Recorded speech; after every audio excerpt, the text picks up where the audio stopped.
I have no idea what I'm going to say to you today. So that's not very Virgo-like of me at all. But it is very Haley-like of me. So I think there's the most Virgo of anyone else in the deck. So we have a lot to talk about today. And just skimming through these, some of them I was like, I don't know if I'll have anything to say about that. But how these work is I kind of just start talking and then I don't stop. So the first Virgo icon we have is someone I've never heard of. Her name was Hildegard von Bingen. And I did a little bit of research, and I think she was some sort of like old age German musical figure. If you really care, Google exists, but she had to say, become like a feather on the breath of God. That to me is kind of like be like water, you know? It's just like you have to flow with life. Like just trust that it's like, there's always a higher power like guiding you. And if you're just like you're that feather, like you're not in control and you just have to go with the wind, like just feel like, okay, I'm being pulled this way. Let me go this way. It's really quite that simple. We make it so hard. It could all be so simple. Um, gain wisdom through the study of the unknown. So to me, that's kind of like, if you always stick in circles of like people who know what you know or like do the same things you've always done, like you're not going to gain any more wisdom. Like you're going to get stuck. But if you're always like after the pursuit of knowledge or like new things or just like knowing that there's like a never-ending world of like everything out there, then like that's a better state of mind to be in. Um, the soul is not in the body is in the soul. That's a good one, Hildegard. That's a good one. So more people are waking up. Welcome to the party. And basically everyone just, not everyone, but people are starting to see like, if you're feeling a lot of like discomfort in yourself and just being like, oh my God, why, why can I not silence the yearning of my soul? Is because you're not supposed to. Like you're not supposed to just like put out that fire with like worldly materials. Like you're supposed to listen to your soul. And if you don't understand what it's saying, like study yourself, like astrology, numerology, like there's all kinds of ways that you can like learn more about yourself and figure out, okay, here's who I am. Here's, what this incarnation is about for me. Like for me, I've been learning more about like in your birth chart, like north nodes and south nodes lately. So it's like your south node is kind of like what you just shot out of, and your north node is like what you're supposed to do in this life. So I'm an Aquarius sun, Leo rising, and I have a Leo north node, an Aquarius south node. And so to me, like having an Aquarius south node, that means I came out of a life where I was maybe almost like overgiving, like self-sacrificial in like the name of humanity, and just like all about like obtaining knowledge knowledge and shit like that. um sorry, I don't know why I'm so goofy goober right now. But okay, so I was in a very like place like that, right? And then so now being like a Leo North Node, it's like I'm just supposed to like show up and entertain you people. That's like my purpose is just to like, live with my heart chakra open. And so I do my best to do that. And I've come to a realization lately. I'm going off on a tangent right now. We'll talk. Beyonce is next, and I want to hear what Beyonce has to say, but I want to hear what I have to say more. So I've realized,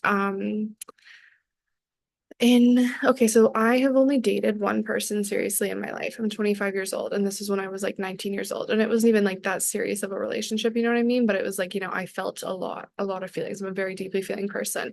And this man like painted this picture in my head of like, we're gonna be together forever and we're gonna have kids and we're gonna do that, and I was like, I love that idea.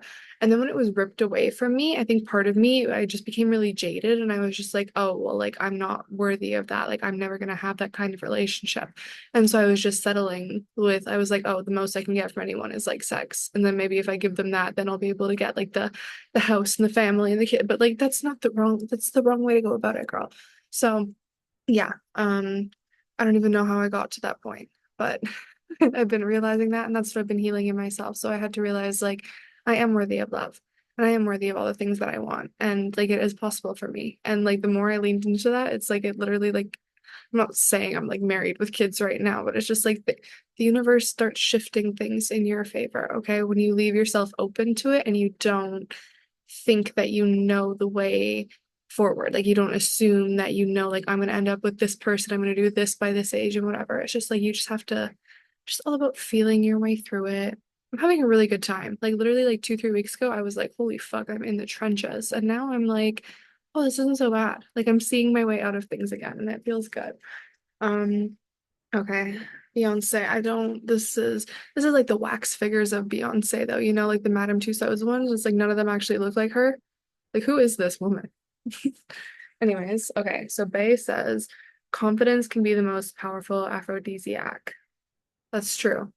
People like even if people hate you because you're confident, they're still drawn to you. And that's like it's like there's no such thing as bad publicity, you know? It's like you'll always have people's attention. And like for me, it's like I personally I've had to accept it's like okay, like people aren't always gonna like me right off the bat or like understand me or whatever, but it's like I have that kind of energy that like I am influential and it's like you'll maybe think about what I said or how you saw me act and stuff. And it's like that will stick with you and it will impact you in some sort of way. You know, so it's just there's nothing wrong with being confident, especially if you're a woman. We need more confident women in this world. Um, be both everywhere and nowhere at once. That's a really good one because like Beyonce is so good at that. And she's a Scorpio moon like me, and we're very like mysterious people.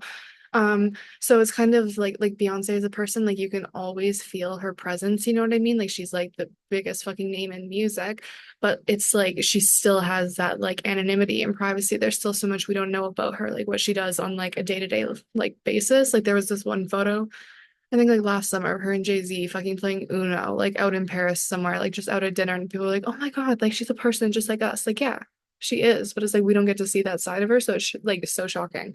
Um, when someone sings from the heart, don't go tone deaf. So I think that's kind of just like learning to, oh, this is a really good metaphor for let's say like the election or like politics, right? So let's say like you are a Democrat, okay? And then someone is a Republican, but they are like, before they're a Republican, they're a human. And before you're a Democrat, you're a human, okay? And this Republican person is like just having a really bad day and they're venting and they're like going through all this shit. And as a human, you're like, oh, I see the human in you. Then you find out they're a Republican. And then suddenly it's like what they're saying takes a different tone, you know what I mean? So it's like you're not listening to them because all you can see is their political views. It's a fucking political people are dying over this. It doesn't need to be that way. Okay. Wow, that was deep. Thank you, Beyonce. Okay, next we have Queen Freddie Mercury. I said Queen because I was like, look at that queer icon, and then I forgot that Queen was the name of his band. I love Queen a lot, actually. One time, my mom and I we were going on a road trip, and she was mad at me because I kept getting back together with that boyfriend that I mentioned. And in between her yelling at me for doing that, it was like Bohemian Rhapsody came on, and it was like we sung this. It felt like a glee. So good. Um, and so Freddie tells us a dramatic life is better than being dramatic about life. That's true, because if you think about it, like being dramatic about life, like speaking of my mom, like it's like she'll come home from work and she'll just kind of like, you know, complain to me about like her coworkers, be like, oh, this person's always late and blah blah blah. And like, you know, whenever she talks to me about this stuff, I'm just like, I'm really not interested. Like I don't care. So I just like I'll listen, but I'm like, okay, like I don't want to hear you complain about these people that I don't know. Like that's just like that's bringing my vibe down. And like why does it matter if they're late? Like it's not your problem. It's not my problem. It's not anyone's problem but the boss. The only person who's getting paid to care about that is the boss. So anyways, so I was telling her I was like I would rather know what's going on like in your beautiful mind. Like we're here like you're not on the clock right now. So why are we talking about these people? Like I would rather you be like, you know, have a little bit of lust for life. Like get excited. It's better than like complaining. Because people will listen to you if you complain, but then it's almost like they pity you, I guess, or it's just like they know that your vibration is so low, and then you're not emanating anything good. You're keeping other people stuck too, because then they're gonna hate watch you and whatever. It's just bad. Learn to love life. Actually, I told my parents too, because I feel like every day they're like complaining about the price of something. They're like, "Oh my God, we went to the grocery store and this cost this and blah blah blah blah blah." And I was like, "How about we try a challenge?" It's like, how about for one week, no one complains about the price of anything and we see if we become happier people? And the room went silent. My skin is very oily right now. Well, at least you know I'm moisturized. Um, extravagance is the wicked stepmother of invention. Um, don't know if I have anything deep for that. I guess like for me, like reading that, I picture it as like you like how they say in capitalism, it's like competition brings like breeds like new ideas and stuff. So it's like in order to like be really like revolutionary and like invent something new, it's like you have to take what's already been done and be like over the top with it. Like just go completely like say the thing is like here, then you need to go way up here. And then maybe you'll land somewhere like here, but it'll still be new. You know what I mean? It's like your idea might be too radical at first, but sometimes you need to shoot too high in order to reach a new median. That sounded kind of scientific. Um, and he says there's nothing more precious than frivolity. Frivolous, I feel like that's kind of like just do like indulging in things, like being indulgent. I that's one word I feel like describes me really well. I'm a hedonist. I love pleasure. I love pleasure of any sort. I'm here for it. So it's like, there is something that's kind of just like innocent and childlike of just like allowing yourself to like indulge in like whatever it is, like be it like fucking like milk and cookies or like coloring, like any shit like that, anything you loved when you were a kid. Like there's just it is very precious. It's like it's your life force. It keeps you going because you're always in touch with like the inner child inside of you. And then it's like, you're you in the present moment. And then inevitably, like we're all of us has like a time limit. Like we're all gonna die one day, right? So then it's like you're in touch with that older version of you who like you're living for because that's who you're always becoming. I don't know why I'm getting so philosophical right now. Okay, I have no idea who this man is, but his name is John Cage, and he's giving serious vibes. So he says, don't fall in love with your first idea. I like that one actually, because like sometimes, it's like when you're in the process of like coming up with ideas or when you're in that receptive energy, it's like the first thing that comes to you. Like it can seem really exciting and great, but then it's like, how do you know that that's what you want or like where you're supposed to be going or whatever? It's like the right thing until like you have a second idea, right? So just always keep yourself open. Or another good one is don't let your boyfriend stop you from finding your husband. Because, if someone like if you've been I'm not really a relationship girl, you know what I mean? But like if you've been someone's girlfriend for like 5 years and like they're just not making the moves to like put you like on the timeline you want to be on, you know what I mean? Like if you want to get married and settle down and have kids and do that whole shebang, then it's like don't don't let your boyfriend stop you from finding your husband. Like if that man is not giving you what you want, you have to respond to what is. That was my favorite phrase last year. Respond to what is, and then say, okay, this man isn't giving me what I want. So let me go out there and look and find what is. Okay. Not that I like endorse cheating, but I'm just saying don't keep yourself stuck. Surrender to a chance. Maybe just as like the like always keep yourself open to the possibility that like something could happen, and like also it's like you always have to surrender. Like things are out of your control. So when you're surrendering, like maybe surrender on like the side of optimism and be like, okay, like whatever's happening is for my highest good.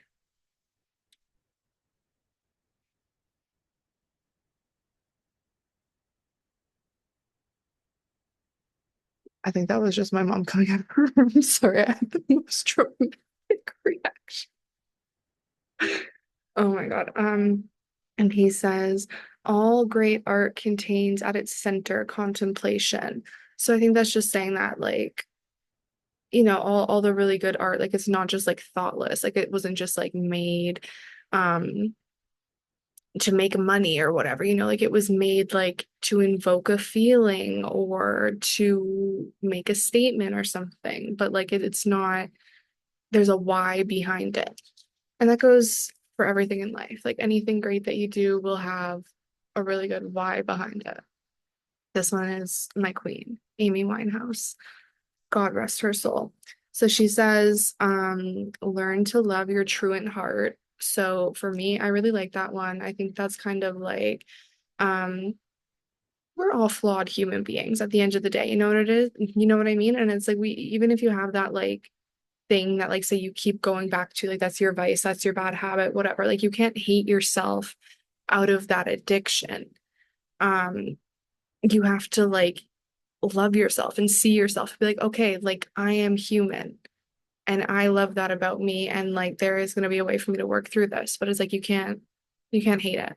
Um, honeymoon should last a lifetime. Okay, this is actually coming full circle because one thing that my first and only boyfriend told me is like, like 2 or 3 months into the relationship, it stops getting all cutesy and whatever. And I'm like, what's going on? Like, did I do something? Like, whatever. And he's all like, oh no, it's just like the honeymoon phase is like over. And suddenly I didn't feel like the most special girl in the world anymore. And part of that was me because I made it his responsibility. I put that in his hands to make me feel like the most special girl in the world. And now I just would never do that again. But also it was like on him to literally like he told me like, yeah, no, like that doesn't last forever.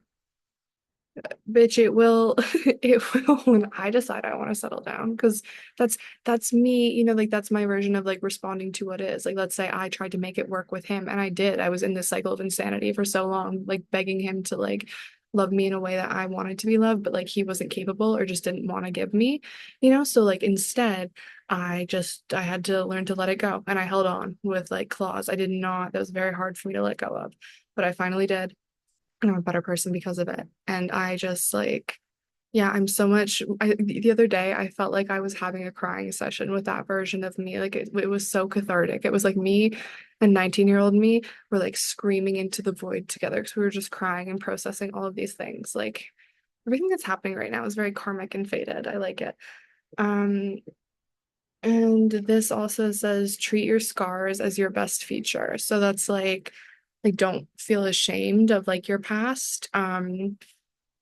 Oh, I was talking to someone about this the other day too. I was kind of saying like, if I don't feel ashamed about what I've done in the past, like why should you? You know what I mean? It's like why like some people will like ruin their relationship with you over like shame that they carry for something that you did, even though it's like you're not embarrassed of it, because it's just like it's a limiting belief in their head, or they think that they have to judge. Like, I don't know, there's layers to it. But oh, Leonard Cohen. I hope, they're making like a Bob Dylan biopic, and I think it's gonna be really good, but I hope they make a Leonard Cohen biopic. That would be good. Um, so he says, when it comes to art, all that matters is telling your story well.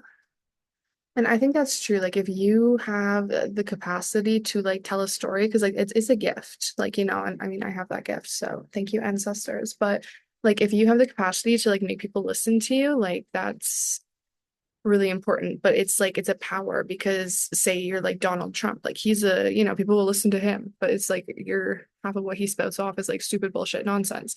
Whereas like if you're more like me, then I like to think that what I'm telling the people is like not stupid bullshit nonsense.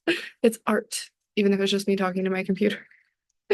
Um, and he says, travel lightly through the darkness. So, I think that's like another reminder, like to be gentle with yourself when you're like healing those kind of like parts of you that are more like, I think people call it like shadow work or whatever, it's like the things that maybe you carry shame around or like you haven't like reflected on since you were little and stuff. Like heal you can't heal yourself with like a lot of aggression. Like you have to be really gentle and like move slowly and take it day by day and just breathe. Um, oh, and he says learn to live in the intervals between events. This is a good one. So, um, I think like with social media and stuff and just like the age we live in, it's just like everything needs to be like fast, fast. Like it's literally grow or die. I think that's what they say about like capitalism and stuff. That's the motto, right? Um, that's fucked up because it's like if you because like growth people think that means it's like more numbers or it's like you're losing weight, you're gaining followers, you're making friends, you're making money, whatever, it's just like grow, grow, grow, grow, grow.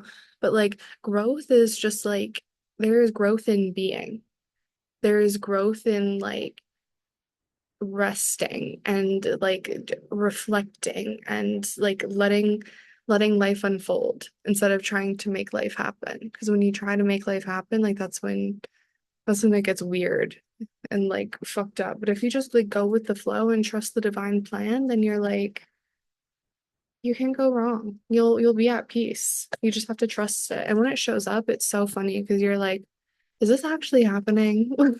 Is this real? But it's real. And if it turns out not to be real, it's only because something even better is on the way to you. And that's how I live my life. Um, this guy is giving vampire. I don't know who Nick Cave is, But he says, be sure to be the last guest at the cannibals' dinner party. So like don't let other people eat you.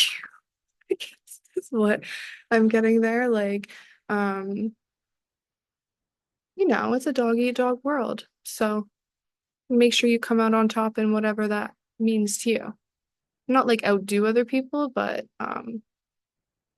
I honestly I don't even have anything to say about this one, Nick Cave. He's rendered me speechless. He says, embrace your limitations to become a wonderful disaster. This man is not giving us good advice.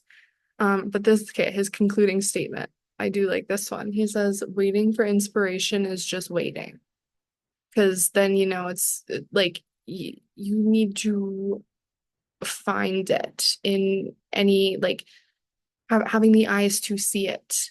And then once you start taking action, like even let's say like I think I talked about this in my last video, but it's just like forward momentum. But it's like say you can't find the inspiration to do like this project you've been trying to tackle, then just start working on something else. And then maybe while you're working on something else and you're doing the work, like you're actually keeping busy, you're not just sitting idle, then it's like inspiration will come to you. But it's not going to come to you if you're just sitting there like scratching your ass. You have to do the work. Okay, so come do it with me this Virgo season. All right. I'll see you there. I love you guys. I don't know when I'll be back, but hopefully I'll be less shiny next time.